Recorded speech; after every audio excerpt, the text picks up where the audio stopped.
Hi there guys and girls. Here we are at Paranormal Investigation Stories number 28. This particular investigation is going back a few years, and it was done in an old Boy Scout building in Dalton in Huddersfield, West Yorkshire. I believe the scout group at the time were the Huddersfield 32nd Troop, and they used to meet in this really fascinating old building in an area of Dalton called Briggate, which was very close to a pub called the Black Horse. I'm not sure if the Black Horse is still there. We had been asked to go and investigate the building by a spiritualist from Huddersfield Spiritualist Church, who I believe was named Terry McManus. He had mentioned to us about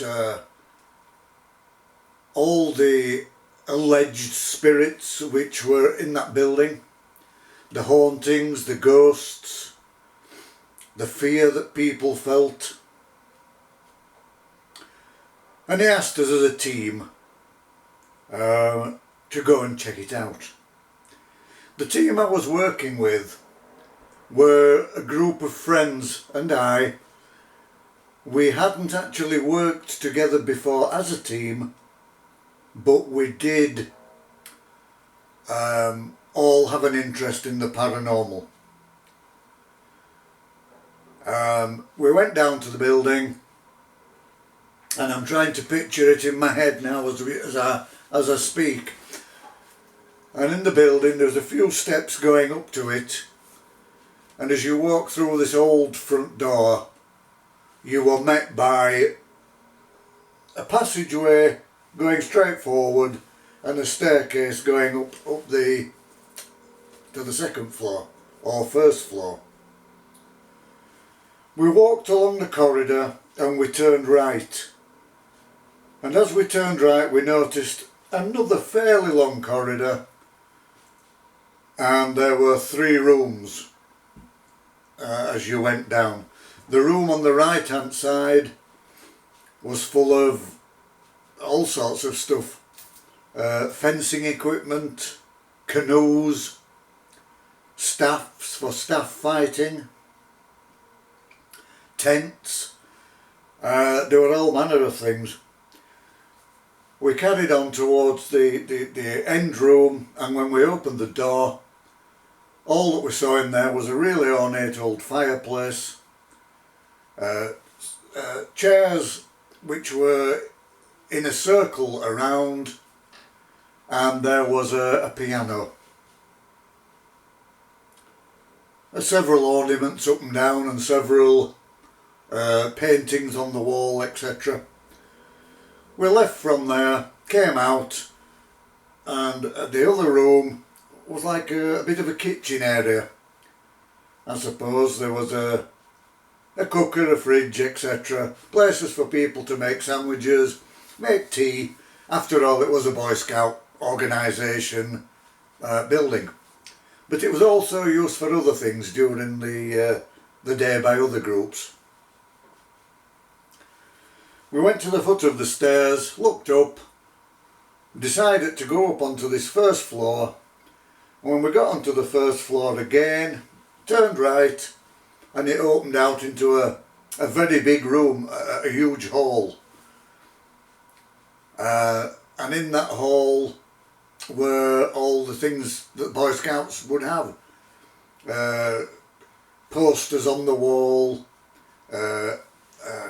orders of merit for people who won badges, the patrols, and pictures of Baden-Powell, etc. On coming back out of that room, towards the left there was a toilet and a wash basin with a mirror above it. Nothing unusual there. And then there was another staircase going up. And when we went up to the top floor, there was a room, like a small study room, I suppose.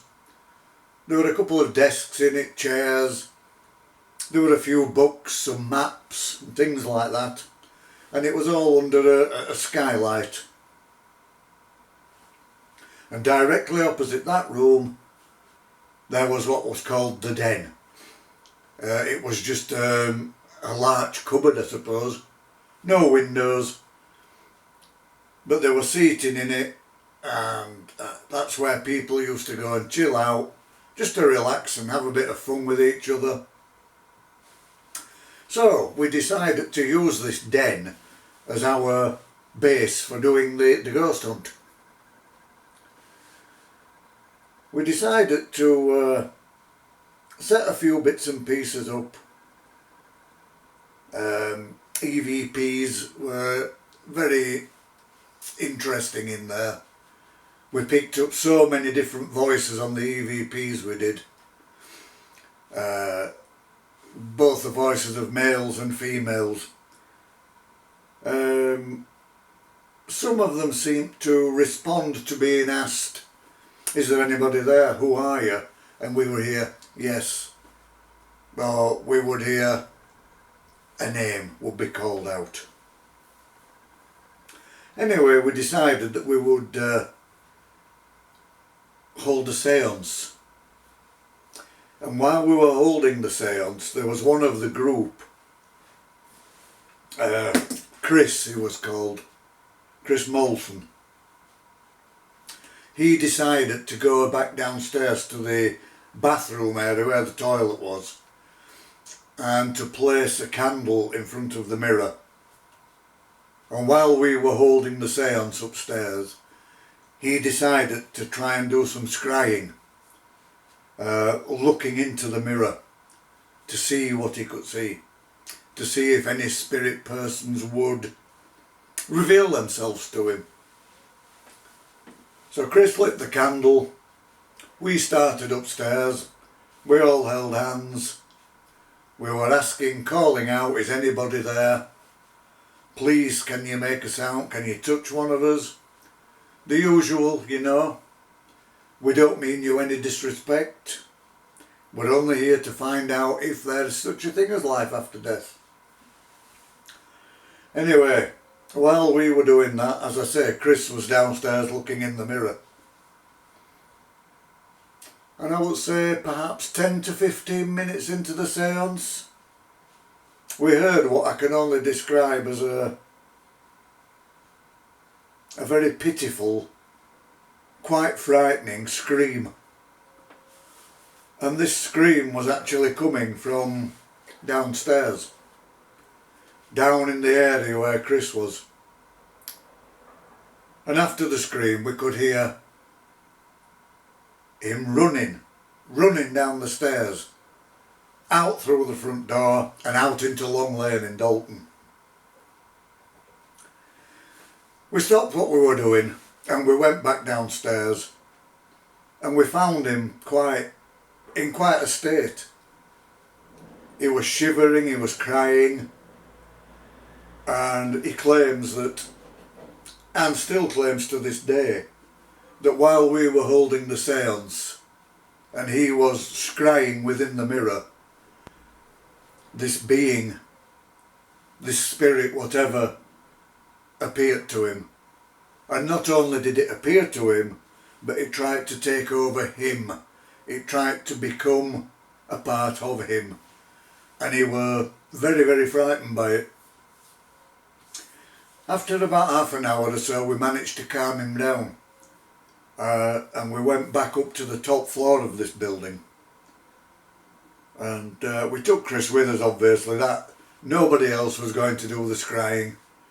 After that experience, it was very unnerving, to say the least.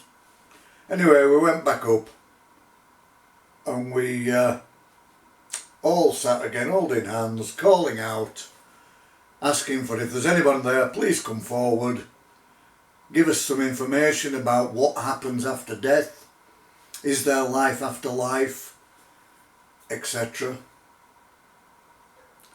And again, it would be 15-20 minutes into the séance that we heard from the other room, which I said where there were desks and maps. We heard like what we all described, to be fair, as like one of the chairs falling over. And the strangest thing, when we heard that, the chair fall, we also heard a sound like a rope tightening. Very odd, very strange indeed. Two of us went, myself and a lad called Anthony McPartland. We both went to have a look in that room, with trepidation I may add. And there on the floor was a buffet which had been knocked over. And we looked up to where the skylight was, and there was some rope there. We really couldn't understand what had happened, and it was something that we would have to question the caretakers of the building, the scoutmaster of the day, who I believe his name was Paul Rogers. We would see.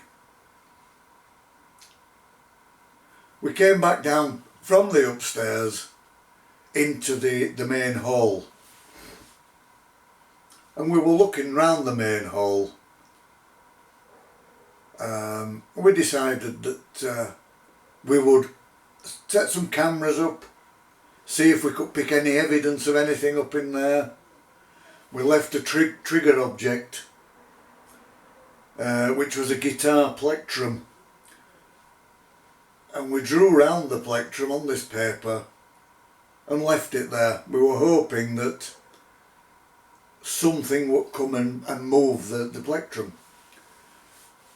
There used to be a band called Stonehouse. Used to rehearse there. They were quite popular in Huddersfield quite a few years ago, but they used to rehearse in there. They were a great blues band. And I can remember one night, whilst in there, that the late Peter Green of Fleetwood Mac was actually there one night having a jamming session with them. And we, as I say, we hope that something would come along and move the trigger object. While we were in there, we started calling out, "Is there anybody here? Please, can you make a sound? Can you move something? Can you touch one of us? Can you alter any of the lighting? Just something so we knew what was going on." And it was at this point that we heard a piano playing. The piano began to play. There were 6 of us there that night, and all 6 of us were in the main hall. And from nowhere, out of the ether, we heard the piano playing. We decided, both Anthony and myself, as we were classed as the bravest or the stupidest, decided that we would go downstairs. We walked down the steps, along the corridor, and the piano playing got louder and louder as we passed the room with the canoes and the archery equipment. We got nearer the door and the piano continued to play. Very quietly we tiptoed up to the door. We got hold of the door handle and pushed it in. Total silence.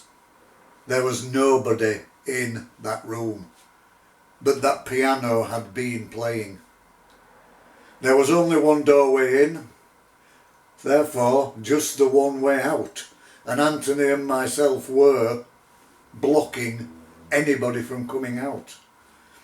We walked around the perimeter of the room, we checked the curtains, There was nobody hiding anywhere, there were no windows open that anyone could have got out of. And we put it down to the fact that we had just had possibly the most amazing paranormal experience of our lives. Was it scary? No, it wasn't scary, but it was incredibly exciting, I suppose, is one of the better words for it. It was amazing just hearing the piano playing. And as we wandered round, we noticed a plaque on the wall which was next to a small kind of sculpture, small figurine, shall we say. And this sculpture and the plaque were there, and they were in memory of a lad, a venture scout called Gordon Stewart Withers, or Stewart Gordon Withers. It was definitely that name in whichever order. And this lad had died whilst doing the Four Inns hike in Derbyshire. He had succumbed to hypothermia and had been found dead. And he was part of that particular scout troop.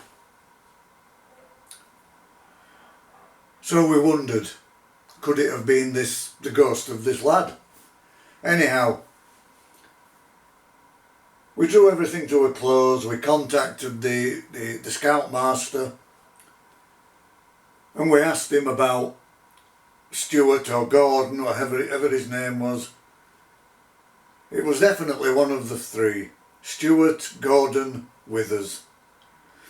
We asked him about him, and he said, yeah, it had been a very, very sad thing. He died during the Four Inns hike in Derbyshire, which he was doing as part of getting a Duke of Edinburgh award, but sadly had passed away.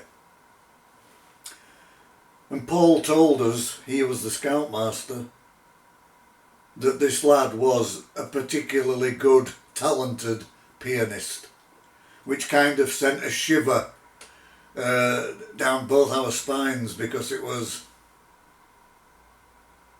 amazing to think that we had actually heard the spirit of this lad playing the piano. And to this day, hand on heart, I hope that it was him that was playing. And I hope that he still found peace and happiness in that building where he spent so much of his time.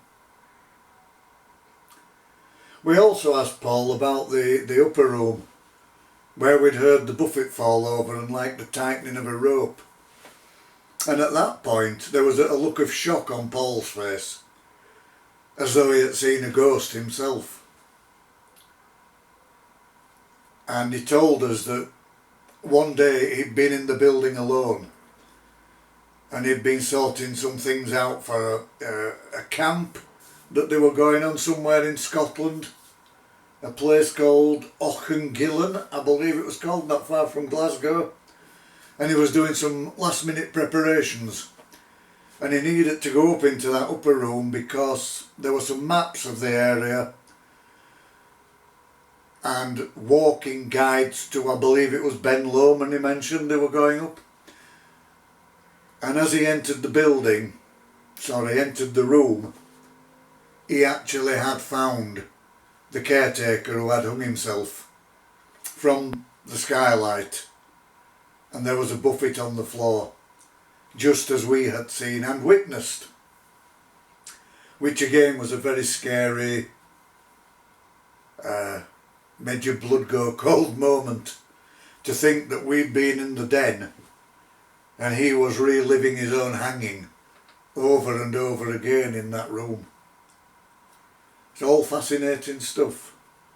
Fascinating stuff. Anyway, I'll leave it there for now, and suffice to say that Chris never looked in a mirror again, apart from to comb his hair. It was a very odd night in very many ways, but one which I will look back on with fondness, purely because of the amount of evidence we gained to talk of the spirit world.